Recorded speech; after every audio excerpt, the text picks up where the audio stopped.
Hey everybody, welcome back. Today we're doing some maintenance on this. This is my John Deere D125.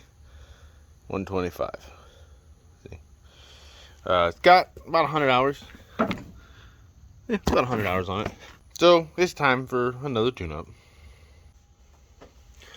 What I did was I went on Amazon and I got the name brand home maintenance kit. It's got all the goodies in it: the oil filter, air filter, fuel filter, spark plug, everything you need to do the tune-up on this. Now you could probably go and get all these individual things by themselves, but this was only like 40 bucks, and I didn't have to work as hard to find everything. So there's that. I'm gonna do the easiest thing first. Change the air filter. Just gotta take these little thumb screws on the little air box. There's your air filter. I bet it runs better with just that. I'm gonna cover the intake and then the new filter.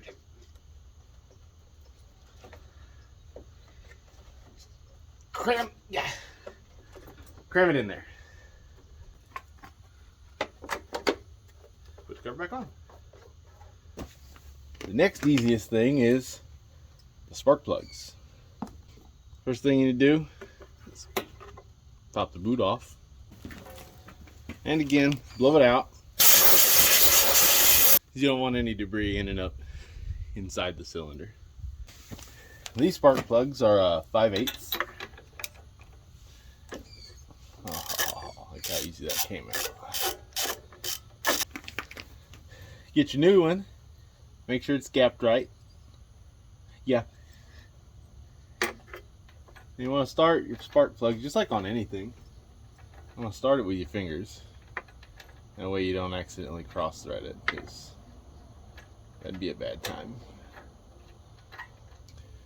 And then just snug it up and click. Before you put your boot back on, ooh, goodness.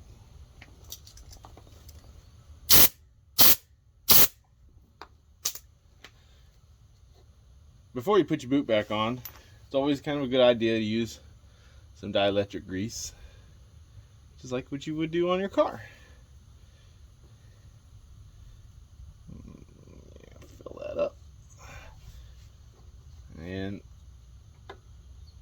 push until you hear it snap.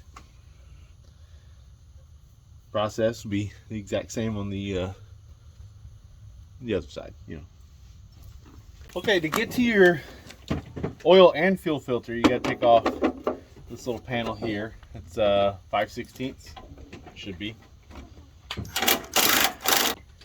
Just take out this one screw down here, and then these little tabs go into the slots there. And there's our fuel filter and our oil filter. Let me take the same thing off on the other side to get to our oil drain plug.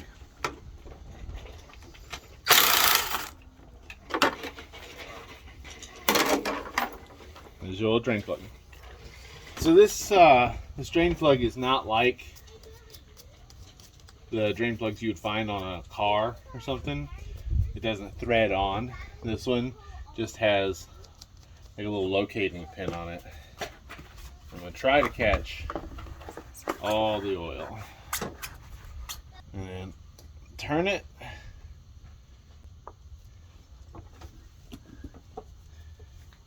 we go.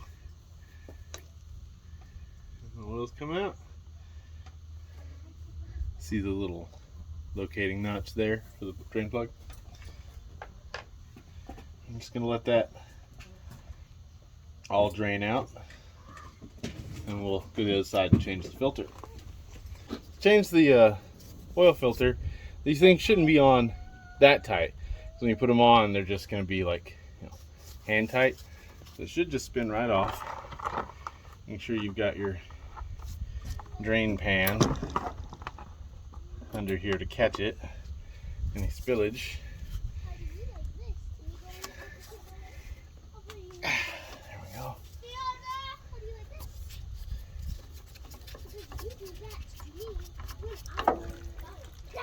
And of course, get it all over the frame, because that's a fantastic design. Just fantastic. All right, so now that you've thoroughly made a mess, it's your new oil filter. A little bit of the old oil. Put it on this O-ring here. Helps it make a good seal. And when you thread it on, again, we're just gonna go hand tight, because things don't need to be torqued down. Torque it down too much, then the next guy will have trouble getting it off, and chances are that's gonna be you. All right, I'm gonna clean up this oil that spilled, and then we'll put some oil in it. All right, again, like I said earlier, I'm using this John Deere Turf Guard 10W30 4-cycle engine oil. I guess any 10W30 that you would want to use would work, but it came in the kit. The internet says this thing holds 1.5 quarts. They gave me 2 in the box. So I'm gonna pull out this here dipstick, and we'll start with just 1 quart, and then we'll check the level and add it as we need it. It's a lot easier to add a little more than it is to take some out. And just like in a car, we're going to check the oil on the dipstick. It's got the little marks. Below here is add. Above here is, I guess full. We want to be right in between the holes.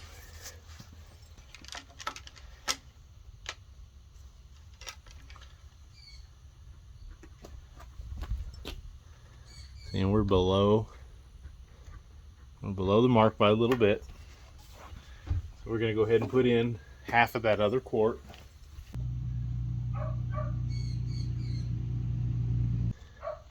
So we're still just below that line. I'm going to put a little bit more.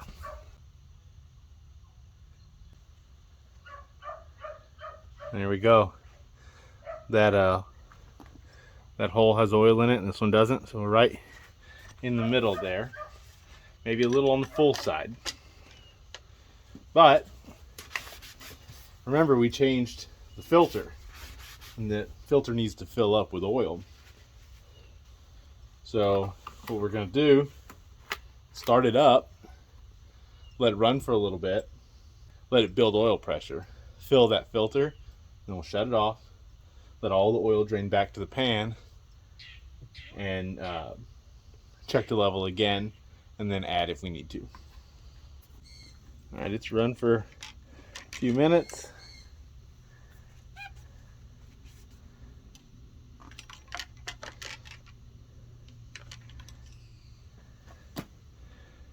Yep, and we are just at that first hole.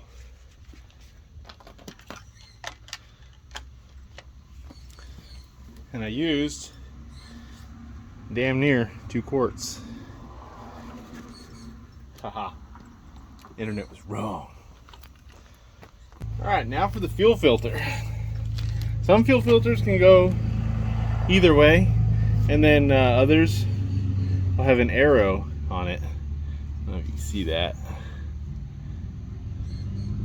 Yeah, there's an arrow right here pointing this way. That's the direction of fuel flow. So we're going to flow fuel this way. The hose has these, I don't know what you call them, hose clamps, little springy hose clamp deals. There's a tool for that. I don't own said tool, so I'm just going to use a little pair of pliers. And if you're really careful, you can do this and get gas everywhere. Just squeeze that hose clamp together and you can slide it back. Slide it back. Slide it back. Just slide it back. Huh? And the other one. Just slide it back. So when I pull that off, I'm going to get ready to put my thumb over the end of it so gas doesn't drain back out. And I'm going to go ahead and shove the new filter in. There we go. Deal. So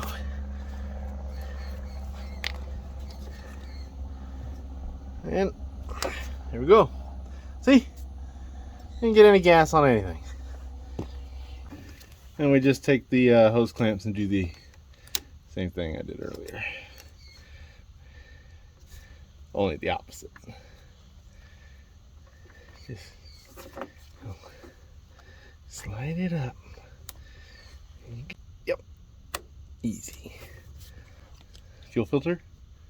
Done. Alright, one more thing I want to do while I'm under the hood here is I want to clean the battery terminals. They're not terrible. The positive one is a little corroded, but I want to clean those and protect those. That way I can extend the life of the battery. Now you can get just plain battery cleaner. This stuff has acid indicators in it. So the stuff comes out yellow and it turns pink if there's any battery acid there.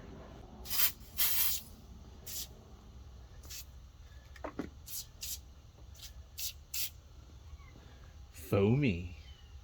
Little bit of pink right here next to these caps, but that's, you open those caps, that's where the acid is. And come in with a wire brush and clean it all up. I'm gonna wipe this off and I'm actually gonna take this off and clean it a little better.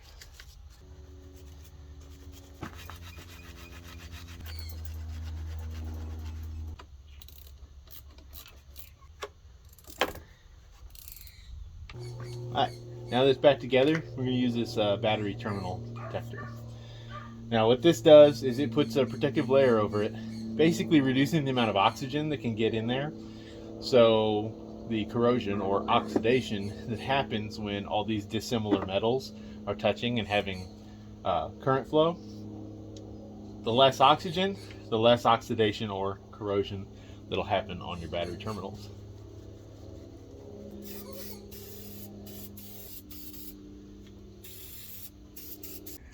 Alright, that's it for all the underhood maintenance.